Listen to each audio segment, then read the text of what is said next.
All right, welcome everyone. We're Semblance of Sanity. I'm Caleb. I'm Jacob. And we're here for Bungou Stray Dogs, Season 3, Episode 9. All right.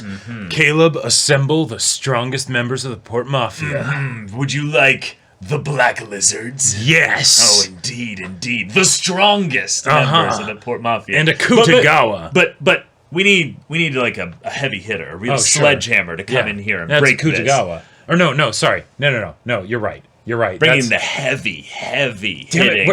Where's her name in the notes? Blonde. Higuchi? Higuchi. Yes, clearly. That's who we need. Right. Damn it, I totally flubbed the delivery on that one, but... I love it because, guys, we never do bits that are scripted. That's never a thing that we do. So Jacob and I have this look at each other like, you get what I'm doing here? We've tried scripted bits before, and God, it turns out awful. It never this works. way, it's just awful, and you can laugh with us at how awful it is. Exactly. Yeah, when does cringe become, your cringe, But I will just say, if Junichiro is not using his light snow ability, I will be severely No, he's using his light snow ability. The question is whether or not they're far enough away so that when Chuya finds out that he's been bamboozled, when he smashes literally everything, city, I mean, he's got to keep the Black Lizard alive. They are useful, Yeah, and they're fragile, so because if you're not careful, they can they're accidentally bodies just of get people squished. with abilities, I mean, yeah. And they have eyes, so they can be like, they're over there, No, watch. The Black Lizards are strongest group of ability users in the Port Mafia. They're the only specific group of ability users in the Port Mafia. They're still the strongest, though. Oh man, like when we were like excited, like thinking about, oh man, like Port Mafia, when we fight the ADA, it's gonna be like Chuya and others, and a Kutagawa, I guess. And a Kutagawa. Yeah, Kutagawa's the Zuko. Like he's definitely he keeps getting stronger. You can get those random like season 2 finale like surprises where it's like, oh shit, he's really good.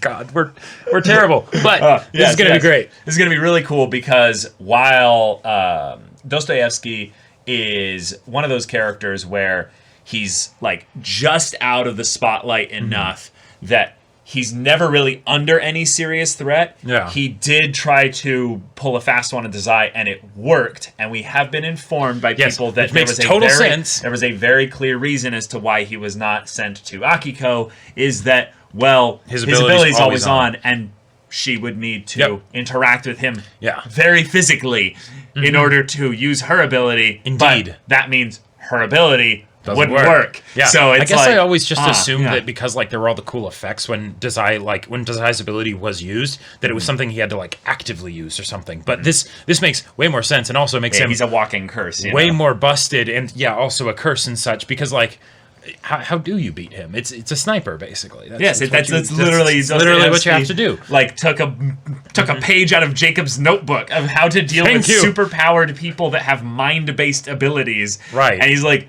well, you fucking shoot him from like a really spot far that you'll away. Never predict. Right. I don't care how much you've planned around the plans of our plans with your plans, Dazai. I'm Dostoevsky. I have more syllables in my name, so therefore you're going to lose. And I had someone cast a bullet. Yes.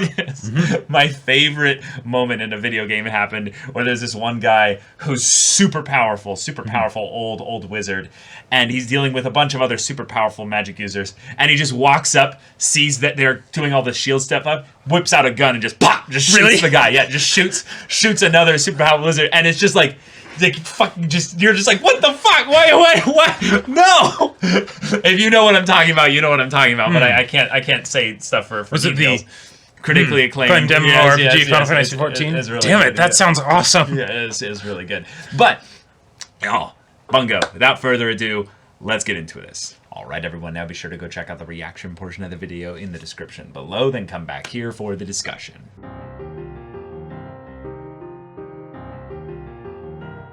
All right, we got everything going all out this episode. Yep. We've got characters that use their abilities just perfectly for situations, which is wonderful. We've got some very like scary Johan level like kids being manipulated to kill and die, and oh my god, that's all sorts. That's just what he's capable of. Dostoevsky has no morals at all. He has nothing he's incapable of doing in terms of in terms of his psychological limitations. Exactly. So he is a terrifying threat. Right. He's very because one of the things that I'm curious with this show, like you have to see what they're going to go for with each of the characters. Is whenever someone's introduced, it's like, they are a bad guy, right? It's like, okay, are they a bad guy? Like, I'm a cool bad guy, or am I just like a terrible person? Right, exactly. Because Chuya is a great example of the other side of that. Exactly. Chuya is a character that we absolutely can emotionally resonate with for the most part. But Dostoevsky, he's our boy. But no, Dostoevsky is like hellspawn. He is blacker than the darkest night of It's evil. It's not rule of cool kind of thing. It's like, ooh, this is part of my style. It's like, no, this guy's fucked this guy. up. Yeah, he made Kid put 3 grenades on them, and these grenades were such that it could collapse the tunnel. But not kill Doppo. Yeah. There were a lot of things in this episode that were like classic Bungou of like, oh yeah, fun, awesome powers and stuff, but then also classic Bungou of there are no consequences to the main characters, really. Like, or only when it's narratively important. Like the fact that Junichiro, when he's alone in a room with the boss, I get that he would think like, okay, I'm alone, so I don't need illusions. But at the same time, why not just make it so that he's invisible when he does the deed? You know, like things like that. And then how did Kyoka get all the way there exactly to the spot where he's going to be at that exact time? Right. Because Rampo told her that he would be trying to assassinate the boss right now. Yep.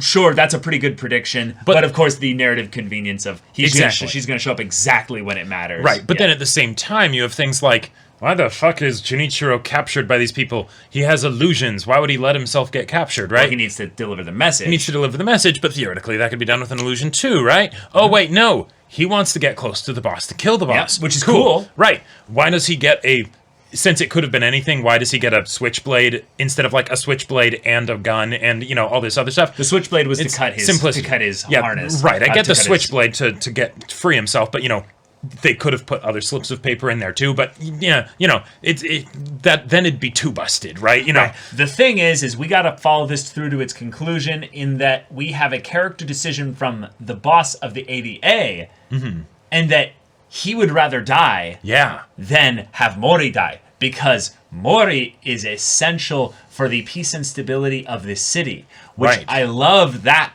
kind of setup here is that if the boss of the ADA died, the ADA would lose a lot of their operational functionality. They would lose a very strong leader, but Doppo, and in a lot of ways, if motivated, Rampo as his assistant could run the ADA just fine. Yep, absolutely. Rampo should not be involved in any kind of decision-making process with regards to that. Absolutely. But as a consultant. But as being a consulting detective for the issues of where should we apply our resources, he can point them towards the right direction. Now, I love that Dostoevsky absolutely used every aspect at his disposal here with no abilities to stop them here. Yep. He left just the trail of his handiwork with these kids, which is just horrifying. Oh, yeah. But then also the idea that he's like, no. This is a message to you all here. You can't bend the rules here. Right. I've thought of this shit. I instigated this. Childproof. That was my bad pun. I'm sorry. Yeah. Well, also, one of the other things, like we were talking about some of the things that are like, little inconsistencies, but it's Bungou, and that's sort of the style that they take. One of the ones that I actually kind of liked, at first I was like, oh, I don't know, but is the whole thing of the kids with guns. Anytime someone shows up with a gun in this show, they are generally one of the most useless people in a fight ever, right? Ever. Yep. So why in something where you have Atsushi with a tiger that can get eviscerated by abilities and still be totally fine because it's got regeneration and all that, why would he be worried about people with guns? Seeing him bite the bullet literally was really cool, but he could have just, with his speed and everything, just ran past them. If he gets shot a few times, who cares, right? No. That's not it. There's the psychological factor of, holy shit, there's a bunch of kids with guns that I can't harm. And on top of that, I had just been making the mental connection of, oh, this gives me similar vibes to the orphanage. So it's not just that they're kids. They could have been him, right? Yeah. Like, that's... It's all kinds of... Yep. So, I loved that scare there, and then coupled with the idea of, the nice Russian man said, this is a message to give to you, and also if I give you this piece of paper, you'll spare my life.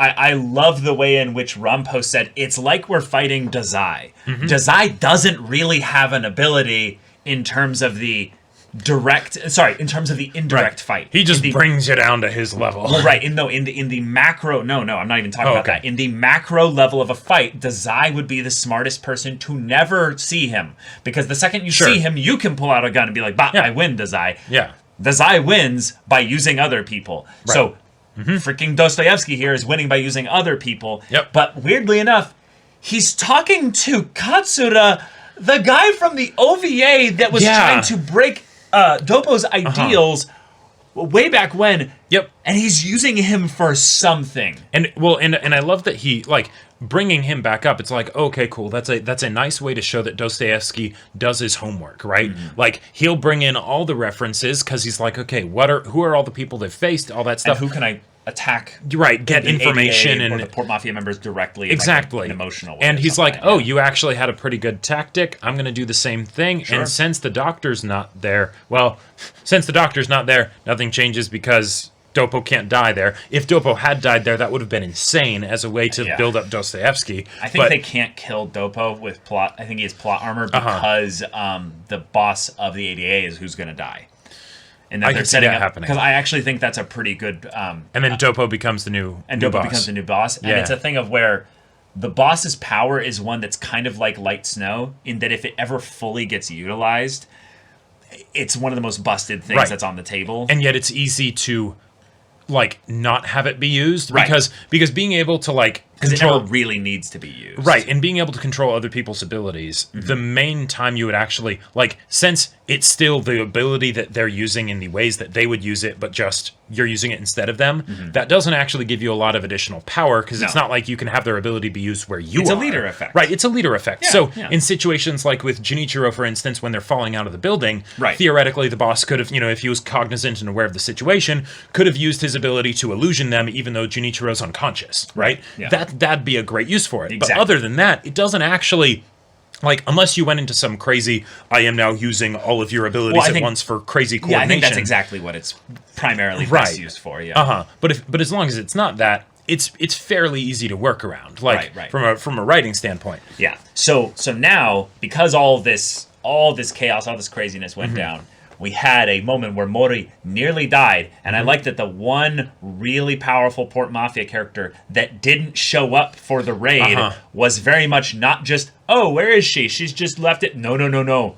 She's guarding the king. She is the queen. She is the strongest piece on the board. In that, you'll Kutagawa, never see her coming.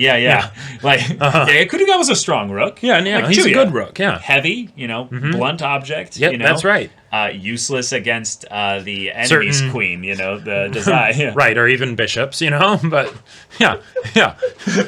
But that was something that I liked because it was like because Mori obviously can't die, right? I thought it was going to be something where it's like... I actually thought he had a chance of dying. Oh, yeah? Yeah, just for a little bit because of the fact that, well, Dostoevsky made the point of the game's not going to be broken this way. Right. It was a very meta kind of commentary of the rules aren't going to change. This is what you have to deal with. One of the things I really love when that kind of a storyline is brought up of here's a 50-50 situation where you lose. Either way, it's I win.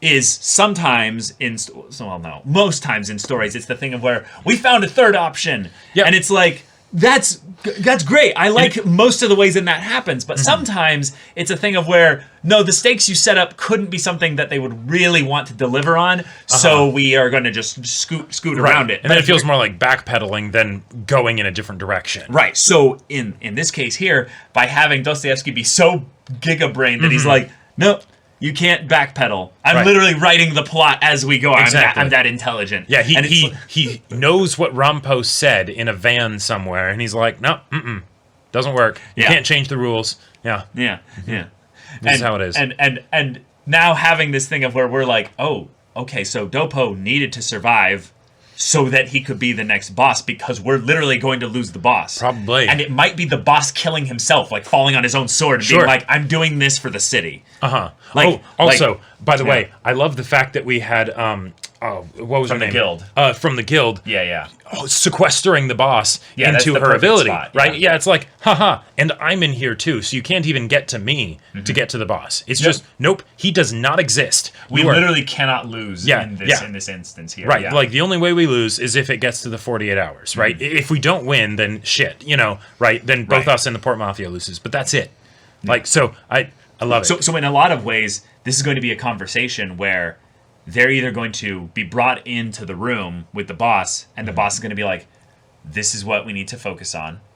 This is the next step that we need to do with the Port Mafia.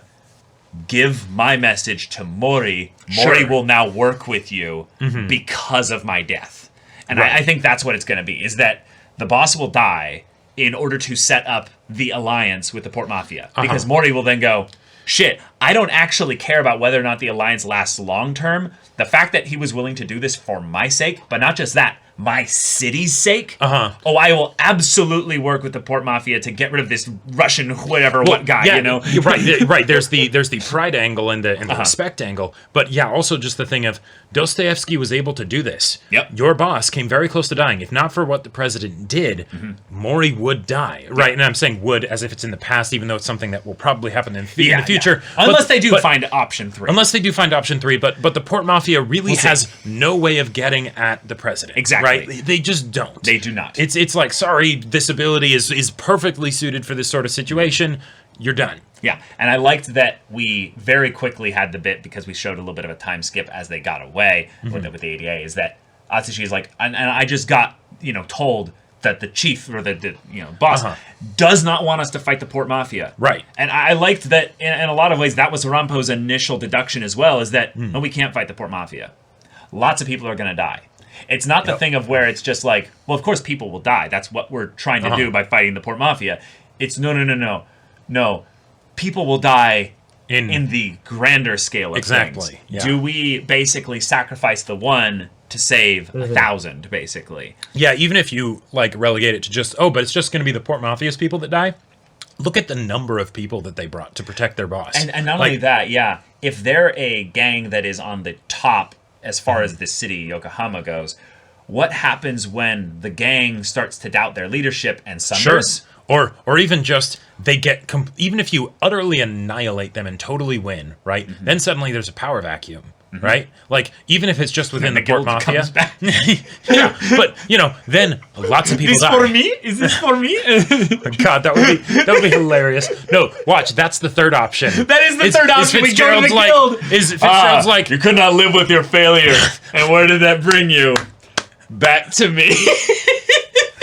Oh, man. But, I mean, we'll see. We put them in a proper, difficult puzzle without our auto puzzle solver here to solve the whole thing. Yep. So, y'all, thanks so much for watching this episode's reaction and discussion. If you want to see the next episode's reaction and discussion right now, though, go check out the link in the description below for our Patreon. You can get on early access there. You can watch full-length timer reactions there, and all this comes with Discord access. You can chat with us in the community there about this show, about anime in general, and also be sure to check out our Twitch channel. We stream every weekday. The info's in the description. Yeah, so if any of that interests you, we'll see you there. But until then, we're Semblance of Sanity. I'm Caleb. I'm Jacob. And we'll see you all next time.